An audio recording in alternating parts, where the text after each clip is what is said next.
Welcome to Timekeeping.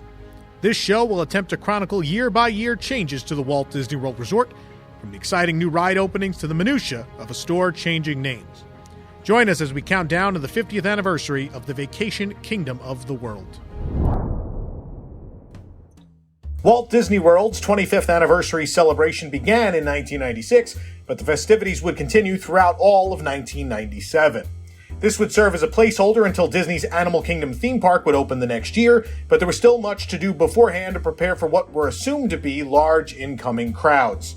New entertainment areas and hotels were planned to open, but all plans for 1997 would work out. At the Magic Kingdom, the changes started the second you entered the park onto Main Street. The SunTrust Bank that had long had a place just to the south of City Hall closed to become the Main Street Gallery. The Market House received a new layout. In Cinderella Castle, someone finally realized that King Stephen was from Sleeping Beauty, and his banquet hall was changed to the princess dining of Cinderella's Royal Table on April 28th.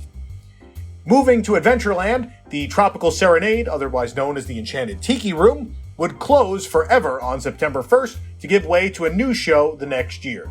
Asterisk next to the word forever. The coin-operated, remote-controlled Shrunken Ned's Junior Jungle Boats were added to the area near the Jungle Cruises exit. Pirates of the Caribbean received the first of its many controversial changes through the years. This was the point at which the chase scene was altered so that the pirates were no longer chasing the women, and the pirate sitting by the barrel was no longer just looking for the likely naked woman hiding in it. The treasure she was now holding was what he was after. Sleepy Hollow refreshments would undergo a refurbishment as well this year. On October 22nd, it was announced that Disney would be closing the opening day attraction Mr. Toad's Wild Ride in 1998. This spurred an immediate reaction among the nascent online community. The first protests, or Toad-ins, were held in the park on December 7th and 14th of 1997, way ahead of the ride's eventual closure. There were no extra magic hours in 1997, but this year introduced an event referred to as E-Ride Nights. The paid event was open to Disney Resort guests for a small fee. It would let in a limited number of guests, roughly 5,000 at max, for extra time with limited attractions open. Traditionally, this would include the quote-unquote e-ticket rides, such as Pirates of the Caribbean, the Haunted Mansion, and the Magic Kingdom Mountain Range. The list would change from time to time, but it would always contain around 7 attractions. Epcot's year was primarily overshadowed by Test Track's construction and the 2 missed opening dates for the attraction. Originally slated for May and then rescheduled for October, the attraction would not open at all in the year it was advertised to do so. Several Innoventions exhibits closed or transformed throughout the year. The Enel Infobite VR, Aladdin's Magic Carpet VR, the Discover Magazine, Silicon Graphics, and Videonics exhibits all closed at some point, while Information Highway, Disney Interactive, and Hammacher Schlemmer all closed on or around September 3rd. IBM would update their exhibit this year. Illuminations 25 was updated to version B on May 19th.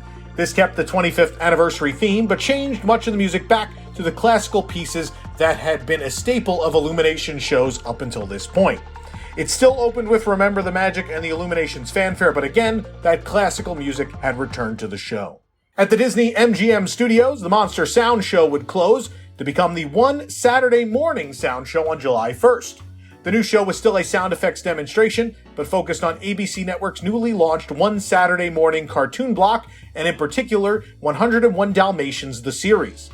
Guests, mostly children, would still come on stage to add sound effects to the cartoon. Ellen's By the Book had opened on the corner of New York Street on October 2nd, 1996. Of course, in later years, this would become the beloved Writer's Stop. George of the Jungle became the film presented in the Making of Theater. The Toy Story Parade would conclude on June 8th, replaced by the Hercules Zero to Hero Victory Parade on June 27th. The new parade led off with the Muses singing on a giant Zeus float. A picked family of the day would then be driven through on a tricycle rickshaw designed like a chariot. Next came Phil's float depicting training, led by dancers with dumbbells and someone dragging the float. Following that were a series of different dancers and the Cyclops riding a bicycle. Pain and Panic led the Hades unit, which featured the villain on a float with mine carts riding in circles and the fates in them. A group of dancers representing the Hydra heads came next, before the parade ended with Hercules, Pegasus, and Meg riding in the giant pillar float.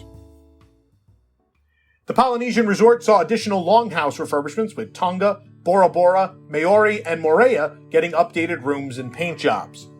Tangaroa Terrace was converted to meeting rooms, and the time capsule was added at the base of the newly planted kukui tree. The remaining Walt Disney World Resort hotels that did not have a security gate received one in 1997. That included the Polynesian, but also the Grand Floridian and the Wilderness Lodge. The Mexican-themed Coronado Springs Resort opened on August 1st. Primarily marked as a convention hotel, the resort is the only moderate to feature suites. The convention center featured over 220,000 square feet of meeting space, divided into the Coronado Ballroom, Fiesta Ballroom, the Veracruz Exhibition Hall, and 45 smaller rooms. The guest rooms were divided into 3 distinct areas: the Ranchos, Casitas, and Cabanas, featuring 3, 4, and 2-story buildings respectively. The resort featured the cafeteria-style Pepper Market, the Rick's Bar, and the Maya Grill table service restaurant. The dig site main pool area featured the Iguana Arcade, the Lost City of Cibola feature pool themed to a Mayan pyramid, and the Explorer's Playground. It was also the only moderate resort to feature a health club and salon. The Village Marketplace and Pleasure Island were incorporated into downtown Disney, along with the new area, the West Side. The multi-story Virgin Megastore, Bongos, and the House of Blues restaurant and club facilities opened with the new area on September 15th. Starabilia's, the Guitar Gallery, Celebrity Eyeworks, Wolfgang Puck Cafe, the Candy Cauldron, Sosa Family Cigars, Magnetron, Hoi Polloi, and 40 Thirst Street rounded out the initial offerings.